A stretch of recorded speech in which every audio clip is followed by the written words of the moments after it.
Max Verstappen's Formula One future has now been locked down. He will stay at Red Bull for 2026. After months of speculation surrounding what the four-time world champion would do next year, having been strongly linked to Mercedes, the story has reached the end of the line for now, and it's clear he's going nowhere.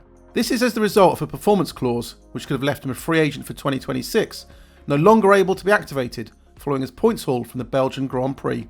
We will explain more of the specifics later, but the situation means the silly season fight for the top seats, which had been on hold until Verstappen's future became more definitive, should now quickly fall into place, with other deals expected to be finalised swiftly.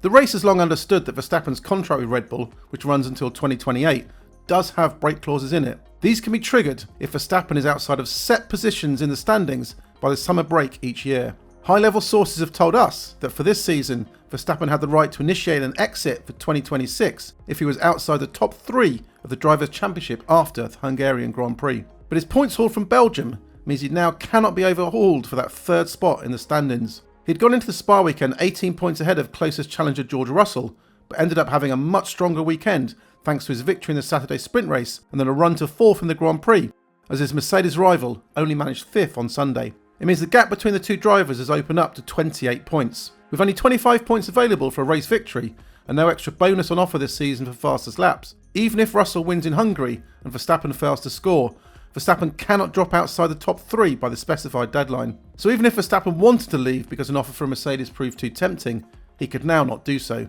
The only theoretical scenario that would change this would be a contract buyout from Mercedes, something expensive for them they don't want to do, and that Red Bull also has no interest in. Confirmation that Verstappen is locked in, although is always likely to stay irrespective of how the race is panned out before the summer break, will be a welcome boost to new team boss Laurent Mekies, as it will remove a potential short-term headache for him. Had Verstappen fallen outside the top 3, then it was not impossible that he could have requested a renegotiation of his contract for future years, and that could have proved to be very costly.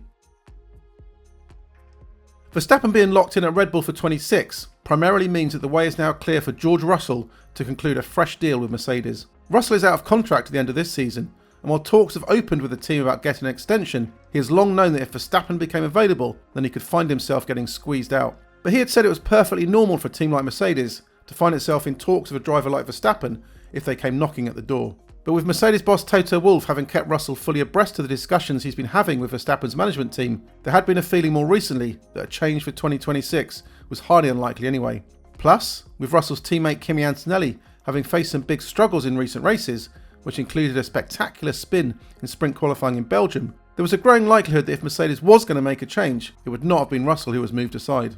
With Antonelli having had a few tough months, Wolff may have felt that parking him somewhere else for a while to get more experience under his belt without the pressure of driving for Mercedes could have made sense. The most likely place for this was Alpine, which is switching to become a customer Mercedes team from 26. Its de facto team principal Flavio Briatore is also good friends with Wolff and is someone who's always up for a deal. That scenario looks well off the table for now though. With Verstappen's future settled, the way is clear for Mercedes to get on and lock down both its drivers for 2026 at least, with things expected to get signed off over the summer break. But while there is now little doubt that the Russell-Antonelli pairing will continue into 2026, what is less clear is how long a contract both drivers will get. Mercedes boss Wolff is almost certainly going to want to keep his options open for 2027, knowing that Verstappen could be on the market for then, which may make him reluctant to tie both his drivers into long-term deals. That means potentially keeping some flexibility of Antonelli to have him on a year-by-year contract, plus perhaps give Russell a 1+1 deal. While Russell may prefer some longer-term security, he will also know that potentially being a free agent at the end of next year could have its positives too, as that will allow him to manoeuvre himself into a top seat if Mercedes is not at the front at the start of the new rules era. And that's because the fight for the best F1 seats in 2027 is likely to be pretty intense, because those drivers in uncompetitive cars next year are going to want to move somewhere better for the following season. Verstappen himself will be carefully keeping an eye out for who's nailed the new regulations next year and who has got them wrong. And it was uncertainty about the competitive picture for the 26 cars, with nobody sure who's done the best job, that always meant it was likely that Verstappen would stay put at Red Bull for 26 anyway. Jumping anywhere for the start of the new rules era would require a leap of faith. So with any deal likely to be multi-year, making the wrong switch could prove costly to longer term ambitions. Logic dictates that it's better for most people, including Verstappen, to stay put for next season and then see how the land lies with the 26 cars before deciding the best move for 2027. It could be that Red Bull with its own new engine has nailed the rules, and that means he will be more than happy to stay on board. But it could also be possible that Red Bull gets it wrong, and instead it's a team like Mercedes or Aston Martin, with potentially vacant seats for the following year, proves to be the best place to be. Aston Martin is particularly intriguing. It's switching to a Honda engine, it has a car being designed by Adrian Newey, and it could well be in need of a new driver, with Fernando Alonso out of contract at the end of 26 and likely heading towards the end of his F1 career. Verstappen and Russell are both obvious targets there for 2027. The approach of drivers to sit and wait especially makes sense because it looks much more likely Verstappen will be a free agent for 2027. It is understood his performance exit clause is triggered next year if he's outside the top 2 by the summer break. That is going to be a tough ask, and Red Bull itself knows the pressure is on. Verstappen himself has been consistently clear this season that his focus is simply on getting his hands on the quickest car possible.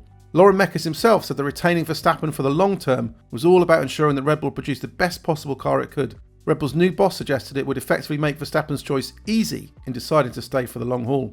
This potential freedom for 2027, and wanted to know what the situation looks like at other teams, is understood to have been at the focus of recent talks that have taken place between Verstappen's management and Wolff. And whatever discussions they did have were never really about a shock 2026 move, unless a totally unexpected event got the ball rolling on that.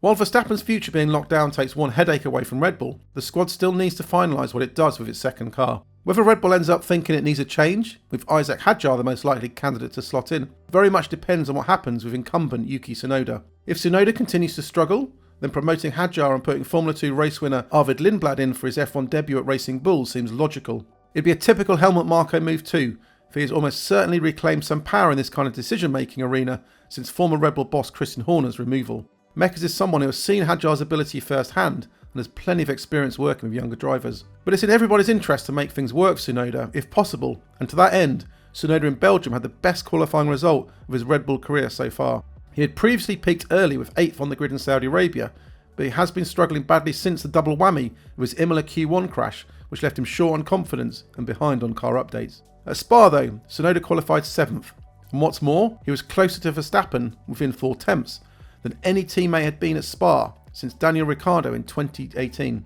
It's the kind of flourish that Red Bull needs to see from Tsunoda, but it must happen more often and actually be converted into results because Tsunoda's still finding ways to extend his points drought. He has a best finish of 12th in the last 6 races, as a mix of poor qualifying performances and weak race pace has left him an anonymous participant in far too many Grand Prix. What stung in Belgium was that it was Red Bull's flat-footedness, failing to tell Tsunoda to pit in time, that denied him an almost certain points finish. That should come soon enough though, now that Tsunoda is on the same floor specification as Verstappen, something that came about in the middle of the Spa weekend. Mekies tried to play this down after the race at Spa, said it was not a case of Tsunoda suddenly being given the closer car equality he has previously been denied. Instead, the parts became available, and Red Bull decided it was better to take advantage of the Parc Fermé reset in the middle of a sprint weekend and get the floor on as soon as possible. There was a precedent for that in the Horner era too, as the same thing happened just a few races ago in Canada, where Tsunoda was given a new floor from Friday into Saturday.